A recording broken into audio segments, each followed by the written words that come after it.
नमस्कार, छत्तीसगढ़ कौशल्य भूमि देख रहे हैं आप। आपके साथ मैं हूं स्वीटी दीक्षित। रुक करेंगे छत्तीसगढ़ की खबरों की ओर। महत्वपूर्ण जानकारी आपको दे दें कि रायपुर में आयकर विभाग की रेड पड़ी है। ट्रांसपोर्टर के दफ्तर में आयकर सर्वे हुआ है। खंगाले जा रहे हैं दस्तावेज और लैपटॉप। श्रीनिवास रोड लाइन्स के ठिकानों पर दबिश दी जा रही है। आयकर की 10 सदस्यीय टीम द्वारा सर्वे जारी है। तो बता दें, रायपुर में आयकर विभाग ने छापेमारी की है। ट्रांसपोर्टर के दफ्तर में आयकर की सर्वे लगातार जारी है। खंगाले जा रहे दस्तावेज और लैपटॉप। और बता दें आपको कि 10 सदस्यीय टीम द्वारा सर्वे लगातार जारी है। श्रीनिवास रोड लाइन्स के ठिकानों पर दबिश लगातार दी जा रही है। विकास यादव ज्यादा जानकारी के साथ जुड़ चुके हैं। विकास, क्या अपडेट है मामले में, कुछ मिल पाया है? जी, अभी तक से आयकर विभाग की जो टीम है वो जो है उड़ीसा बंगाल रोडवेज के जो ऑफिस है वहाँ से जो डाटा जब्त किए हैं उन डाटों को सेफली तौर पर रखा गया है और उन डाटा के आधार पर जो है एक सर्वे टीम जो है उन डाटों की जांच करेगी, जिसके बाद इस मामले का और आगे जो है खुलासा हो सकता है। फिलहाल जो है आयकर विभाग की जो टीम है उनके अन्य ठिकानों को पतासाजी कर रही है। इसके बाद जो है वहाँ पर छापेमारी कर से दस्तावेज इकट्ठा किया जाएगा किस प्रकार जो है TDS जो घोटाला है उसको निकाला जा सके। जी बताइए कि आयकर विभाग को कौन सी ऐसी सूचना मिली जिसके बाद से इतने एक्टिव हो गए और लगातार छापेमारी जारी है? जी, उड़ीसा बंगाल रोडवेज जो है देश के प्रमुख राज्यों में अपने ट्रकों का संचालन करती है और इनके जरिए जो है फर्जी बिलिंग के माध्यम से TDS कटौती की जाती है। जो TDS कटौती जो इनकम टैक्स को मिलना चाहिए था, जो राशि इनकम टैक्स को मिलनी चाहिए थी, वह राशि नहीं मिल रहा है। इस प्रकार जो है कई सारे जो फर्जी बिलिंग जो किया गया था, जिसके आधार पर जो है यह सूचना तो इनकम टैक्स डिपार्टमेंट को लंबे समय से मिल रही थी कि फर्जी TDS का भुगतान करके यहाँ पे लाखों की बिलिंग जारी की जा रही है। इसको लेकर लंबे समय से इनकम टैक्स की डिपार्टमेंट जो है उड़ीसा बंगाल रोडवेज पर निगरानी रख रही थी और आज जो है छापेमारी की कार्रवाई हुई है। जी, तो कहाँ ये छापेमारी हो रही है? कितने ऐसी जगह है जहाँ पे छापेमारी चल रही है?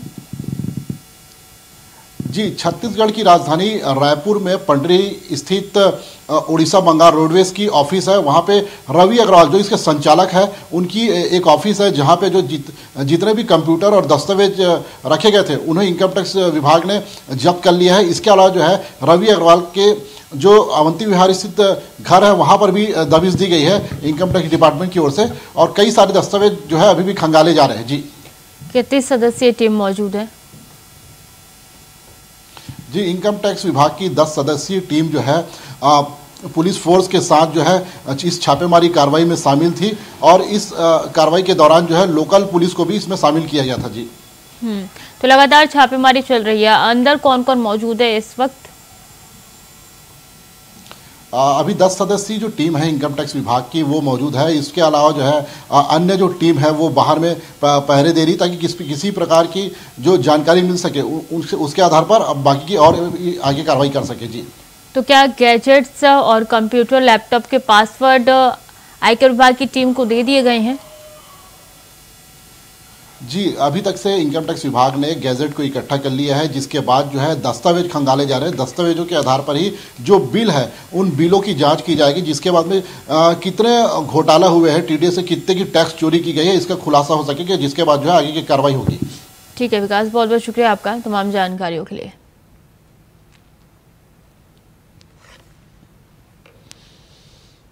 चलिए खबरों में आगे बढ़ेंगे। रायपुर में होने वाले मैच के लिए टिकटों की बिक्री आज से शुरू होगी। टिकटों की बिक्री विद्यार्थियों को 1000 रुपये में मिलेगी टिकट। 1 दिसंबर का होना है भारत ऑस्ट्रेलिया T20 मैच। सरदार बलवीर सिंह जुनेजा इंडोर स्टेडियम में टिकटों की बिक्री होगी। पेटीएम के जरिए भी टिकट खरीद सकते हैं दर्शक। 1000 से 25,000 तक होगी टिकटों की कीमत। तो 1 दिसंबर को होना है भारत ऑस्ट्रेलिया T20 मैच, जिसको लेकर टिकटों की बिक्री शुरू हो चुकी है। सरदार बलवीर सिंह जुनेजा इंडोर स्टेडियम में टिकटों की बिक्री शुरू हो चुकी है। पेटीएम के जरिए भी टिकट खरीदे जा सकते हैं।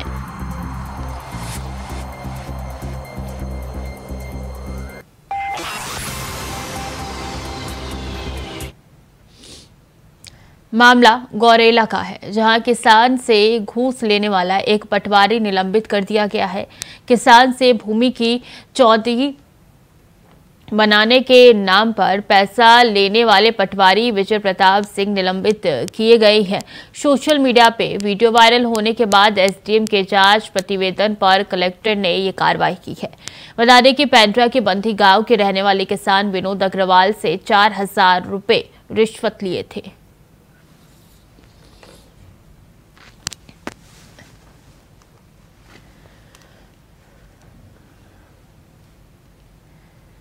भिलाई के जामुल थाना अंतर्गत शंकर नगर छावनी स्थित एक लकड़ी के फैक्ट्री में आग लग गई। आग लगने के कारण फिलहाल अभी पता नहीं चल पाया है। फैक्ट्री मालिक के अनुसार 40 से 50 लाख रुपए का फर्नीचर जलकर खाक हो गया। वहीं आग को बुझाने के लिए 4 से 5 दमकल की गाड़ियां मौके पर जुटी रही। आग की सूचना पर जामुल थाना सहित आसपास की फोर्स भी घटनास्थल पर पहुंची और घटना देर रात की बताई जा रही है। जैसे ही मोहल्ले में अफरा तफरी मच गई और लोगों ने दमकल विभाग और फैक्ट्री के मालिक को सूचना दी।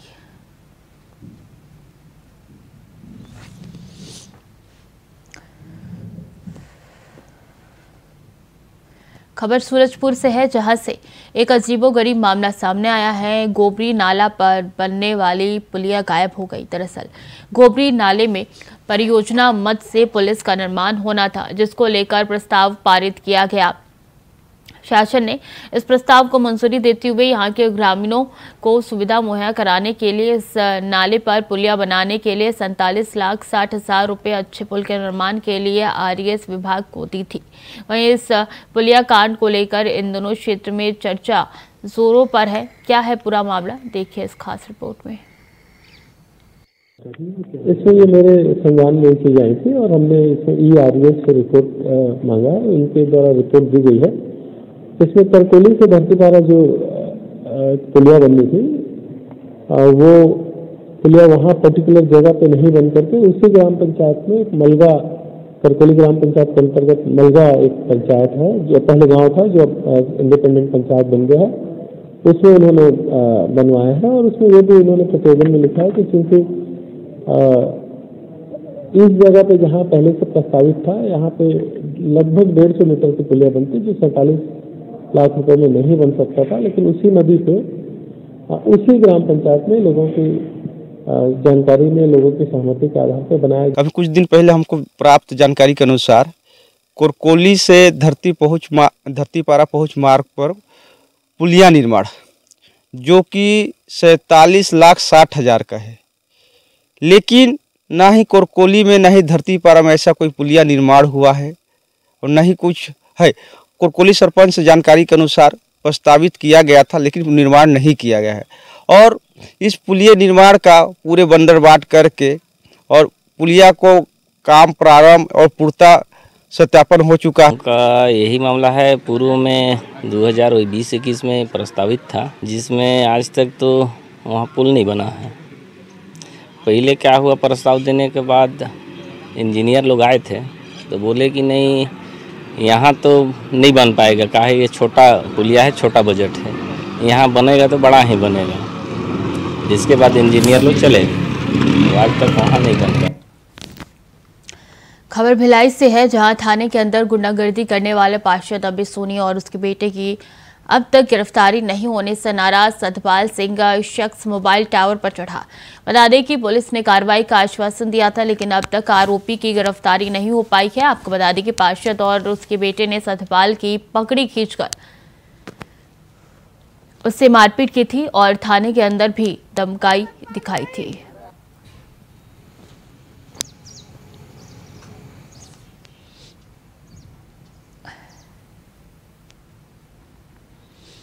खबर कोरबा से है। कानून की जानकारी रखने वाले लोगों के पास अक्सर लोग ये सोचकर जाते हैं कि वो उनकी मदद करेंगे, लेकिन कई बार यही जानकार लोगों को ठग लेते हैं। ऐसा ही कुछ जांजगीर चांपा जिले में भी सामने आया है, जहां पेशे से वकील व्यक्ति ने 27 विधवा महिलाओं को ठग लिया, जिसकी शिकायत शिवरी नारायण थाने में दर्ज कराई गई है। पुलिस ने आरोपी वकील को गिरफ्तार कर जेल भेज दिया है। बताया जा रहा है कि शासन द्वारा विधवाओं को दी जाने वाली सहायता राशि दिलाने के एवज में सुरेश भारद्वाज ने लगभग 27 महिलाओं से 4-4 हजार रुपए की दर से लगभग 1,08,000 रुपए की ठगी की थी।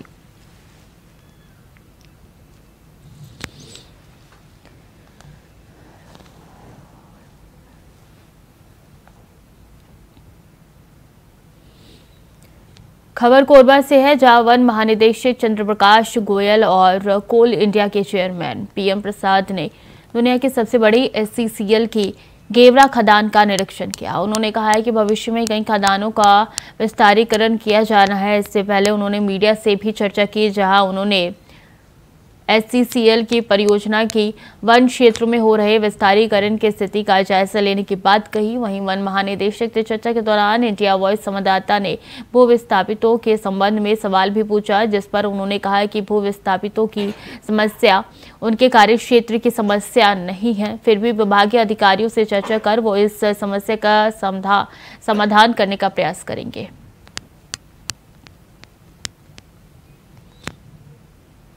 आने का प्रयोजन यह है कि कोल इंडिया लिमिटेड हमारा कोल के सेक्टर में एक बहुत प्रीमियर कंपनी है इंडिया में। काफ़ी एरियाज़ में फॉरेस्ट लैंड भी इनको डाइवर्ट किया जाता है माइनिंग के लिए। तो किस प्रकार से हमारे फॉरेस्ट एरिया में माइनिंग हो रही है उसका एक निरीक्षण करने का, अवलोकन करने का एक प्रयोजन था आज का। इसके अलावा जो कोल इंडिया की बहुत सारे प्रोजेक्ट्स अभी भी हमारे मिनिस्ट्री में पेंडिंग है, तो उनका क्या स्टेटस है, ग्राउंड लेवल पर क्या सिचुएशन है, उसके लिए हमारे जो कोल इंडिया के CMD श्री प्रसाद जी हैं और हमारे जो SCCL के CMD साहब हैं श्री मिश्रा जी, हमारी टीम है जो छत्तीसगढ़ के अधिकारियों की और मिनिस्ट्री के, उन सबका प्रयोजन ये था कि उनको मिल बैठ के किस प्रकार से सुनियोजित तरीके से उनका जो प्रोजेक्ट्स हैं उनको किस प्रकार से आगे प्रोसेस। और इस बीच अहम जानकारी, भूपेश सरकार को हाईकोर्ट का झटका लगा। हाईकोर्ट से झटका लगा है। आरक्षण के मामले में हाईकोर्ट से झटका लगा है। बता दें कि हाईकोर्ट ने खारिज की है सरकार की याचिका। पदोन्नति में रिजर्वेशन की प्रक्रिया पर स्टे हटाने की मांग की थी। स्टे हटाने की मांग वाली याचिका कोर्ट ने की है खारिज। तो महत्वपूर्ण जानकारी, भूपेश सरकार को कोर्ट से झटका लगा है। हाईकोर्ट ने याचिका खारिज कर दी है। बता दें कि पदोन्नति में रिजर्वेशन की प्रक्रिया पर स्टे हटाने की मांग की गई थी, जो कि कोर्ट ने खारिज कर दी है। स्टे हटाने की मांग वाली याचिका कोर्ट ने खारिज की है।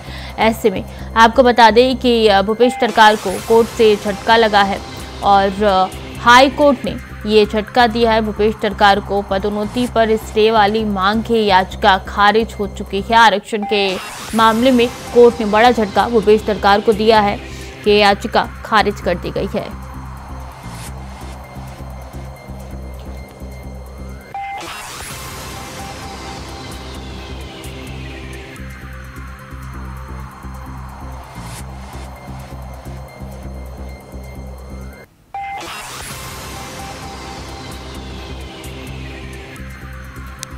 विकास यादव इसी खबर पर ज्यादा जानकारी के साथ जुड़ चुके हैं। विकास, बड़ा झटका लगा है भूपेश सरकार को।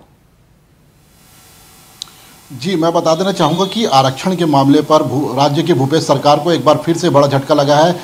पदोन्नति नियमों में आरक्षण के राज्य सरकार ने आरक्षण का नियम लागू किया था, जिसे जो है विद्युत मंडल के 2 कर्मचारियों द्वारा विष्णुदत्त शर्मा द्वारा जो है हाईकोर्ट में याचिका लगाई थी कि राज्य सरकार के पास किसी भी प्रकार का डाटा नहीं जो है कि इनमें आरक्षण के नियम को लागू किया जा सके, जिसको लेकर हाईकोर्ट ने इस मामले की सुनवाई की थी। उसके बाद जो है हाईकोर्ट ने इस मामले में जो है स्टे को एक्सेप्ट कर लिया था, जिसके बाद में जो है राज्य सरकार ने कुछ दिन पहले जो है इस मामले को खारिज करने के लिए, स्टे को हटाने के लिए एक अपील दायर की थी। उस अपील को भी हाई कोर्ट ने खारिज कर दिया। जिस प्रकार जो है आरक्षण के नियम जो है विधिवत जो पूर्व की स्थिति में था वो आज की भी स्थिति में लागू रहेगा।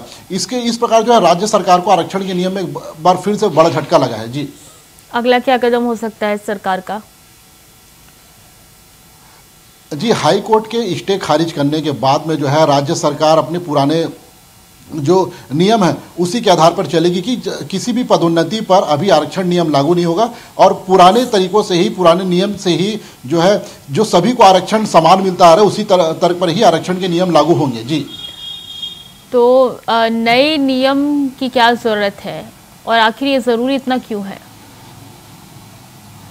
जी, जिस प्रकार जो है छत्तीसगढ़ में मुख्यमंत्री भूपेश बघेल की सरकार ने ओबीसी कोटा के लिए आरक्षण लागू किया था, इसी प्रकार जो है नौकरी और कर्मचारियों की पदोन्नति में भी जो है आरक्षण नियम लागू किया था, जिसको लेकर जो है राज्य सरकार के पास में ऐसा कोई भी डाटा नहीं था कि पदोन्नति में किसी भी प्रकार का जो है आरक्षण लागू किया जा सके, जिसको लेकर जो हाई कोर्ट में याचिका दायर की थी कि राज्य सरकार के पास यह डाटा नहीं कि कौन कौन सी श्रेणी के जो कर्मचारी हैं जिन्हें आरक्षण मिलना चाहिए, वो डाटा राज्य सरकार के पास नहीं था और इस मामले को लेकर जो है पहले ही आरक्षण के नियम बना दिए गए थे, जबकि डाटा राज्य सरकार के पास था ही नहीं तो नियम बनाने को औचित्य नहीं है। इस मामले को लेकर जो है हाईकोर्ट में याचिका दायर की गई थी, जिसको लेकर जो है राज्य सरकार की याचिका को हाईकोर्ट ने खारिज कर दिया है। जी, खारिज करते हुए कोर्ट की तरफ से क्या कुछ कहा गया?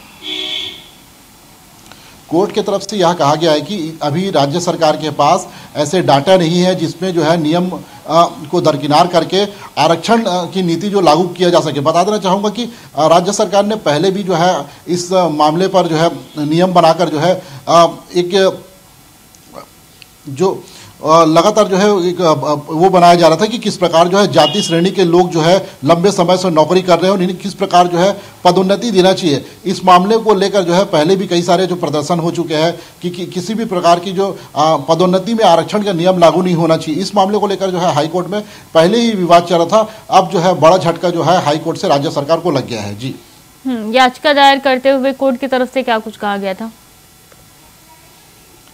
जी, कोर्ट की तरफ से कहा गया है कि राज्य सरकार की ओर से जो याचिका पेश हुई थी उस स्टे को हटाए जाने का आग्रह किया था, उसकी सुनवाई करते हुए राज्य सरकार की ओर से इसे खारिज कर दिया गया है। मैं बता देना चाहूँगा कि राज्य सरकार ने पदोन्नति में आरक्षण नियम को लागू करते हुए चुनौती देते हुए हाईकोर्ट में याचिका दायर की थी।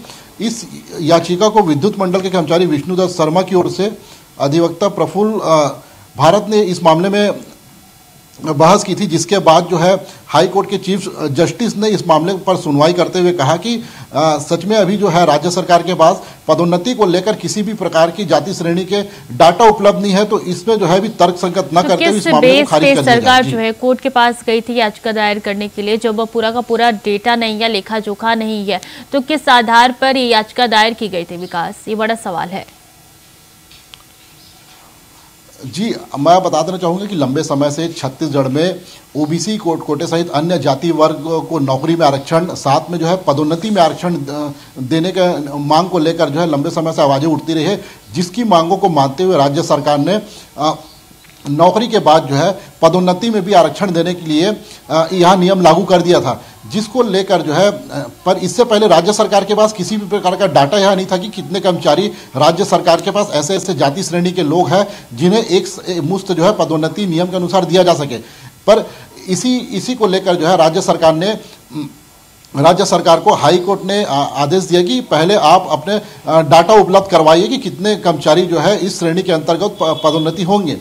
इस श्रेणी को राज्य सरकार ने हाई कोर्ट में लगा नहीं पाया, जिसके कारण जो है इस मामले को हाई कोर्ट ने खारिज कर दिया। जी, तो ये बताइए कि सुप्रीम कोर्ट का रुख किया जा सकता है क्या? जी, अब हाई कोर्ट से याचिका खारिज होने के बाद राज्य सरकार शायद ही सुप्रीम कोर्ट जा सकती है। तो इस मामले में अभी तक कोई बयान निकल के आया है सरकार का?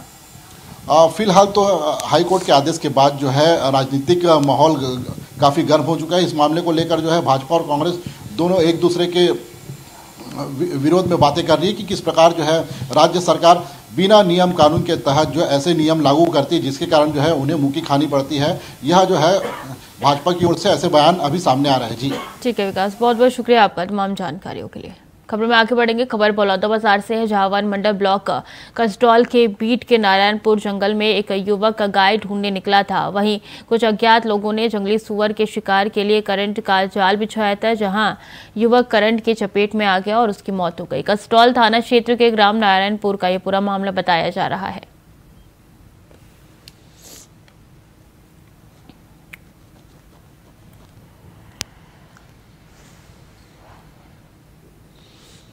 खबर जगदलपुर से है, जहां कार में ओडिशा से अवैध अंग्रेजी शराब को छिपाकर छत्तीसगढ़ लाया जा रहा था। मुखबिर की सूचना पर थाना नगरनार क्षेत्र अंतर्गत रेलवे फाटक चौकावाड़ा पर नाकाबंदी कर संदिग्ध वाहन को रुकवाने का प्रयास किया गया, जहां गाड़ी चालक ने गाड़ी को बिना रोके भगाने का प्रयास किया और इसके चलते सड़क से उतरकर झाड़ियों में फंस गए, जिसके बाद आरोपी जंगल का सहारा लेकर भागने में सफल हुआ।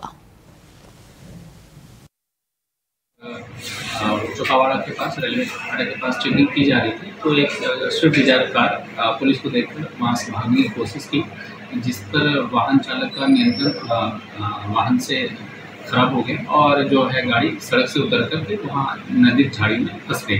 जिसके बाद जो आरोपी थे वो गाड़ी को वहीं छोड़कर मौके से फरार हो गया, जिसके बाद वाहन का इंजन नंबर, चेसिस नंबर और नंबर प्लेट के बेसिस पर मिलान करके वाहन स्वामी तक पहुंचा गया। जो वाहन सुब्रतो मंडल की पत्नी के नाम से था और उस दिन वही वाहन को चला रहा था। सुब्रत मंडल को पकड़ा गया, फिर उससे पूछा गया कि और कौन व्यक्ति थे जो साथ में शराब की तस्करी कर रहे थे, तो उसने बताया कि उसका एक जीजा विवेक सरकार जो उसके साथ था और नौरंगपुर उड़ीसा का रहने वाला है। उसके निशानदेही के साथ हम विवेक सरकार को भी पकड़े। इस तरह इन दोनों आरोपियों को पकड़कर धारा 34(2) आबकारी एक्ट के अंतर्गत कार्रवाई करते हुए माननीय न्यायालय के समक्ष पेश किया गया, जिनके पश्चात उन्हें जेल विरोध कराया गया। इस पर खबर बलौदाबाजार से है, जहां कस्ट्रॉल गांव में आशु मिनरल्स कैशर प्लांट में बड़ा हादसा हो गया। इस हादसे में जेसीबी चालक की मौत हो गई। हादसा क्रैशर में लगी टाइगर प्लेट बदलते समय हुआ। प्लेट बदलते समय प्लेट ऊंचाई से गिरी, जिससे युवक घायल हो गए, जिसके बाद उसकी मौत हो गई। हादसे की जानकारी मिलने के बाद भी पुलिस ने मामले की एफआईआर दर्ज नहीं की।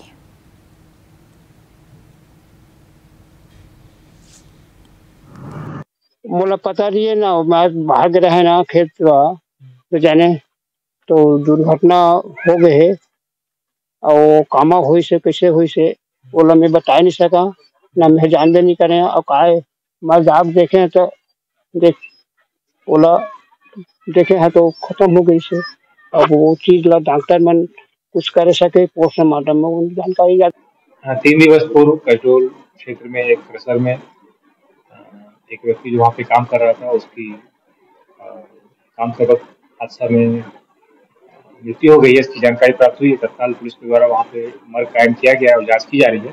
जांच में अगर लापरवाही पाई जाएगी तो आवश्यकता अनुसार अपराध दर्ज करके आगे कार्रवाई की जाएगी। ये 3 दिन पुरानी घटना है और इसके संबंध में भी एफआईआर दर्ज नहीं किया गया। अभी मर्ग कायम करके उसकी जाँच की जा रही है। दुर्ग के उत्तरी बस स्टैंड पर कल चाकूबाजी की घटना को अंजाम देने वाले 8 आरोपी को पुलिस ने गिरफ्तार कर लिया। बता दें कि पुरानी रंजिश को लेकर 8 युवकों ने मिलकर एक युवक पर चाकू और लोहे की रॉड से मारपीट की थी। वहीं पुलिस ने गुरुवार को आरोपियों का जुलूस निकाला और आम जनता के बीच आरोपियों को ले जाकर सभी से माफी मांगने के लिए कहा, जिससे चाकूबाजी करने वाले आरोपियों में पुलिस का डर बना है।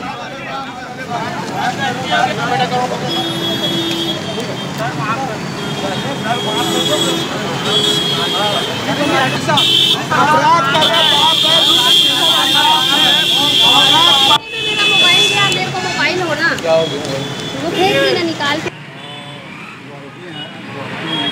चाकूबाजी की गई थी, मारपीट की घटना को अंजाम दिया गया था।